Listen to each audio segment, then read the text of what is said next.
మీరెప్పుడైనా పార్వతీపురం, మన్యం జిల్లా వైపు విలేజెస్‌లో మ్యారేజ్ ఎలా జరుగుతుందో ఎప్పుడైనా చూసారా? అయితే చూడలేదా? అయితే ఈ వీడియో కంప్లీట్‌గా ఖచ్చితంగా చూడండి. యాక్చువల్‌గా ఇది డిసెంబర్ 5థ్ నా ముహూర్తపు అనమాట. సో, పెళ్లి కూతురు డే అంటారు కదా! సో, సమ్ ఈవెంట్స్‌లో సిటీస్‌లో చేసేటప్పుడు బ్రైడ్ ఈవెంట్ అంటే పెళ్లి కూతురిని చేసే రోజు మాకు పెళ్లి కూతురు అంటే ఈ ముహూర్తపు రాటనే పెళ్లి కూతురు అంటారనమాట. సో, మా ఇంటి దగ్గర హడావిడి చాలా గట్టిగానే ఉంటది. ఎందుకంటే ఇంటి దగ్గర పెళ్లి కాబట్టి మేము కట్టే హాల్స్ వాటిలో చెయ్యం. ఇంటి దగ్గరే చేసుకుంటామనమాట. సో, రాంబజీకి ముహూర్తపు రాటకి ఇదే పెడతారనమాట. సో, మా మమ్మీ వాళ్ళందరూ నన్ను తీసుకొని ముహూర్తపు రాట రాంబజీ దగ్గరికి తీసుకువెళ్లారు. మా ఇంటి నుంచి కొంచెం దూరం అనమాట. ఇది మా ఇంటి దగ్గర జరుగుతుంది. సో, మాకు మ్యారేజెస్ అబ్బాయి వాళ్ళ ఇంటి దగ్గర జరుగుతాయనమాట. కొంతమందికి అమ్మాయి ఇంటి దగ్గర జరుగుతాయంటారు. సో, మాకు మాత్రం అబ్బాయి ఇంట్లో జరుగుతాయి. బట్ ఇద్దరు పేరెంటాలు నన్ను తీసుకువెళ్తారు. వెనక్కి సామాన్లు పట్టుకొని మా చుట్టాలే. మ్యారేజ్ ఈవెంట్స్ లాగా ఎవరు రారు కదా! ఎందుకంటే ఇంటి దగ్గర పెళ్లి ఎందుకు ఇంటి దగ్గర పెళ్లి చేసుకుంటారో తెలుసా? ఎందుకు విలేజ్ పెళ్ళిలు అంత బావుంటాయో గూడా నేను చెప్తాను. మన బంధువులు, మన వీధిలో ఉన్నవాళ్ళు, మన ఊర్లో ఉన్న వాళ్ళే మొత్తం పెళ్లి దగ్గరుండి చేస్తారనమాట. సో, మనకది చాలా సందడిగా ఉంటది. మ్యారేజ్ ఈవెంట్స్‌లో చేసుకుంటే వాళ్ళంతా చేస్తే మనకంత పెద్ద కిక్ అనిపించదనమాట. సో, ఇంటి దగ్గర పెళ్ళిళ్ళకున్న బెనిఫిట్ ఇలాగే ఉంటుంది. ముహూర్తపు స్టార్ట్ అయిపోయిందనమాట. ఆ మొక్కలను బాగా ఇచ్చేసారు. సో, మంత్రాలతో అవన్నీ స్టార్ట్ చేస్తున్నారు. మీకు కొంచెం బోరింగ్ అనిపించవచ్చు. ఏంటి ఇంత పెద్ద లాంగ్ వీడియో పెట్టేశారు అని చెప్పేసి. అంటే ఇంకేం కాదు మీకు ఈ ప్రాసెస్ అంతా తెలియాలని చెప్పేసి మా అక్క వాళ్ళందరూ నన్ను సర్దుతున్నారనమాట. హెయిర్ కొంచెం ఇదని. నాకేం మేకప్ ఆర్టిస్ట్ కూడా రారండి.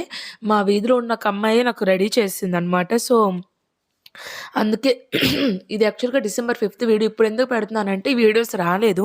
ఈరోజే వచ్చాయన్నమాట. ఫోటోగ్రాఫర్స్ గురించి తెలిసిందే కదా! వాళ్ళెప్పుడు లేట్‌గానే ఇస్తారు. వాళ్ళకున్న బిజీ షెడ్యూల్ వల్లో లేకపోతే ఏంటో గానీ, మనకు మాత్రం ఎప్పుడన్నట్టు ఉంటది. వాళ్ళు మాత్రం ఎప్పుడూ లేట్‌గానే ఇస్తారు. సో, ఇప్పుడిచ్చారు కాబట్టి డిసెంబర్ 5థ్‌న ఇది మా మమ్మీ, డ్యాడీ, నేనన్నమాట. ఓన్లీ మా ముగ్గురమే కూర్చుంటాం. కంకణాలు కడతారు దీనికి యాక్చువల్‌గా. ఆ కంకణాలు కట్టిన తర్వాత ఊరు దాటకూడదనేది నియమం కూడా ఉంటుంది. సో, ఊరు దాటకపోవడం అండ్ ఈ కంకణం కట్టిన తర్వాత నాన్ వెజ్ కంప్లీట్‌గా పెట్టరు. ఓన్లీ పప్పన్నమే పెడతారనమాట. ఇదే కొంచెం మైనస్ మనలాంటి వాళ్ళకి బిర్యానీ తినే వాళ్ళకి. దీనికి ఇంకో రీజన్ చెప్తాను. అంటే నాకు తెలిసి ఫన్నీ రీజన్ ఇదేం రీజన్ గాదు.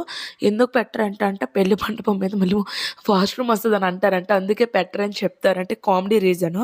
దీనికి ఒక ట్రెడిషనల్ రీజన్ ఉండొచ్చు. బట్ మనకు తెలీదు కాబట్టి మనం కామెడీ రీజన్ చెప్పాను. నన్ను తిట్టుకోకండి. ఈ కంకణాలు అవి కట్టిన తర్వాత ఊరు అస్సలు దాటనివ్వరు. బట్ మా ఆయన మాత్రం ఊరు దాటనినట్టు మొత్తం దాటేసారాయన. నేను మాత్రం ఎక్కడికి వెళ్ళలేదు. మనకు కొంచెం ఉంటాయి కదా రిస్ట్రిక్షన్స్ వాళ్ళకుండవు గానీ. సో, అలాగా మమ్మీ, డ్యాడీ మాకందరికి కంకణం కట్టింది. ముహూర్తపు రాట అంటే ఇప్పుడు మనము ఒక గుమ్మలో మట్టి తీశారనమాట రాంభజన్ పక్కన. సో, దాంట్లో ఒక మొక్క వేశారు. మొక్క వేసినాక దాన్ని పూజ చేయించారనమాట. మాక్సిమం అదే ముహూర్తపు రాట అంట. సో, దానికి పూజ అంటే మట్టికి పూజ అండ్ చెట్లకు పూజ అవన్నీ చేయించారు.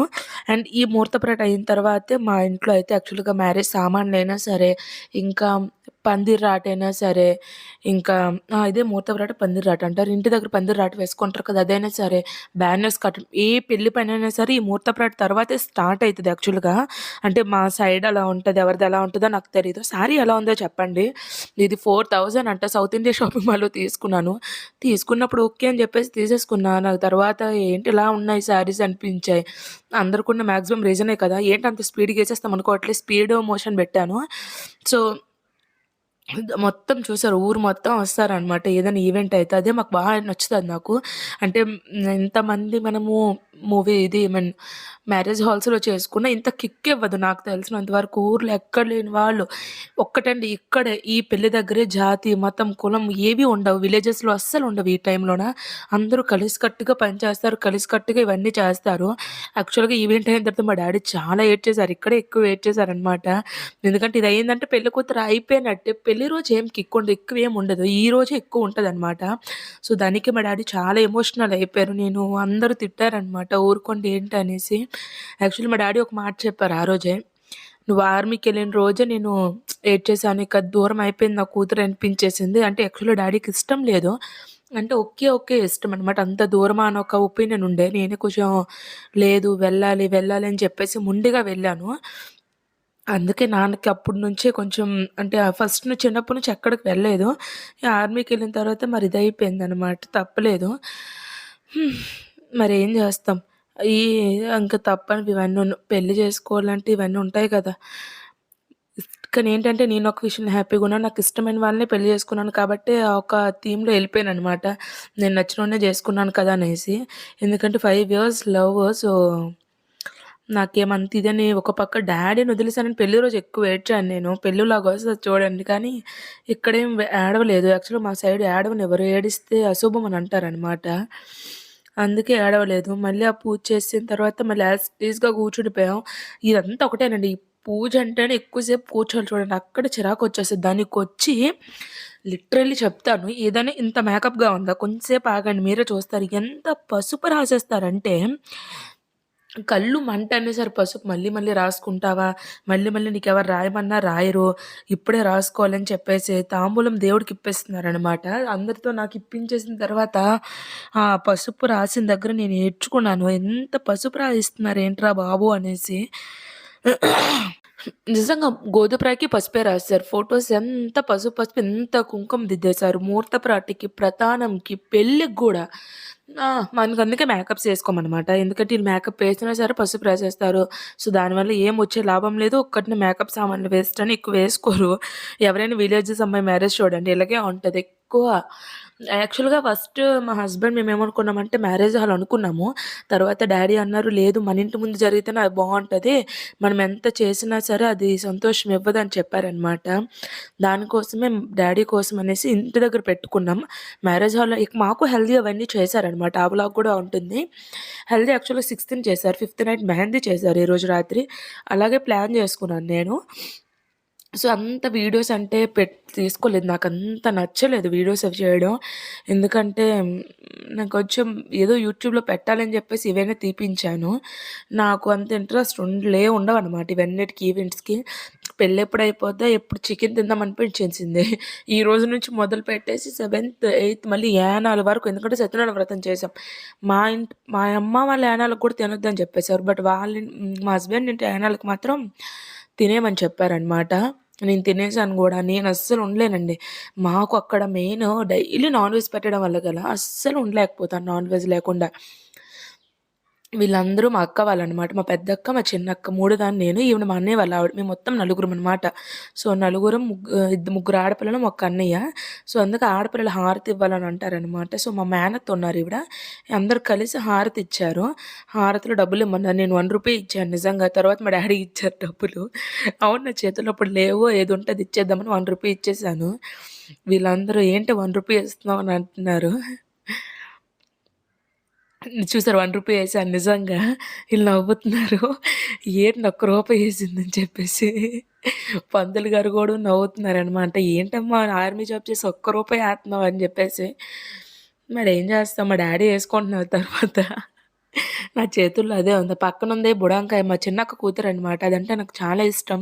అంటే తను పుట్టినాకే నాకు జాబొచ్చిందని ఒక గ్రాడ్యుయేషన్ అనమాట. అది అస్సలు కూర్చొని ఉండలేకపోతుంది. ఇక్కడికొచ్చేస్తుంది, అక్కడ తిరుగుతుంది, ఇక్కడ ఉంటుంది. బావుంటుంది కదా చిన్న పిల్లలతోని.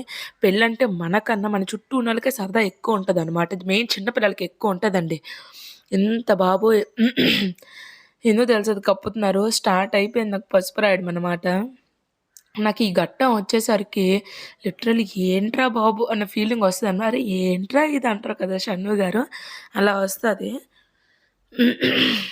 పంతులు గారేమొచ్చి నా పనయిపోయింది. మీరికనేం పసుపులు రాసుకుంటారు, కుంకాలు రాసుకుంటే రాసుకోండి అని ఎళ్ళిపోయింది. మా పెద్దమ్మకి అప్పటికే చెప్తున్నా, పెద్దమ్మ ప్లీజ్ స్లోగా రాయవంటే వినలే. చూసారా ఎంత ఇదిగా రాసేస్తున్నారు ఫేస్ మొత్తం పసుపు. మరి పసుపు రాట అనంటారు, పందిరి రాట అనంటారు, ముహూర్తపు రాట అనంటారు. మీ ఊర్లో ఎలా పిలుస్తారో కామెంట్ చేసి చెప్పండి. నాకైతే ముహూర్తపు రాట అనే చెప్తారు. మరి పసుపు రాసిన తర్వాత ఫోటోస్ తీసుకున్నా వేస్ట్ అనిపించింది. మొత్తం ఒళ్ళల్లా రాసేసారనమాట. మొత్తం అందరూ పేరెంటోళ్ళందరూ రాసేసారు. అలా అనకూడదని అన్నారు. వద్దు అని అనకూడదంట. అలా మంచిది కాదంట. పెద్దవాళ్ళందరూ రాస్తునేటప్పుడు ఓకే అని చెప్పాలని చెప్పిందమ్మ. నేను మరి ఏమనలేదు. మీకు నచ్చినట్టు రాసుకోండి అని చెప్పేసి బాడీ వదిలేసాను నేను. కళ్ళు మంట అగో చూసారా కుంకం చిన్నది పెట్టొచ్చు కదా! అలా పెట్టరు. పెద్దది పెడతారు. ఈ సాంప్రదాయం ఏంటో నాకర్థం కాలేదు. మనకు ఫోటోగ్రాఫర్సే వేస్ట్. అందుకే ఫోటోసే పెట్టుకోకూడదు మనం. ఇట్లాగే ఉంటది ఫోటోస్ పెట్టుకుంటే. ఊరు జనమంతా చేయేస్తారు. చలవ అని అంటారనమాట. అంటే మొత్తం అందరూ పసుపు రాస్తే అదొక చలవ అని చెప్తారు. ముహూర్తపు లాస్ట్‌గా అయిపోయింది. యాక్చువల్‌గా మీకు 10 మినిట్స్ చూపించారు. బట్ ఇది 2 ½ అవర్స్ అయింది. ఎంత మంత్రాలు చదివి చేశారంటే డ్యాడీ ఒప్పుకోలే. అన్ని మంత్రాలు చదవమని చెప్పారు. అందుకే చాలా లాంగ్ అండ్ లెంతీగా అయిందనమాట. అండ్ అందరికి నేను తర్వాత ఇచ్చేసాను. ఏంటంటే తాంబూలం అందరికీ ఇవ్వాలనమాట. సో, అందరికి ఇచ్చేసినాక ఇంటికి తీసుకెళ్ళి మళ్ళీ నా అవతారం ఫోటోస్ అవన్నీ వదిలేసాయి. పెళ్ళంటేనే డబ్బులు మరెందుకు పంతులు గారికి డబ్బులిస్తున్నారు డ్యాడీ. చూసారా? ఎలాగ అందరూ ఒక పక్క పీకుతున్నారో, ఎవరికైనా ఎలా అనిపిస్తది? ఏదో సంతలో ఇరుక్కుపోయానురా దేవుడు అనిపించట్లే. నాకైతే అలాగే అనిపించింది. మరి ఏం చేస్తాం? తప్పదు. పెళ్ళంటేనే అన్నిటికి అడ్జస్ట్‌మెంట్. ఇది కూడా అడ్జస్ట్ అయిపోలే.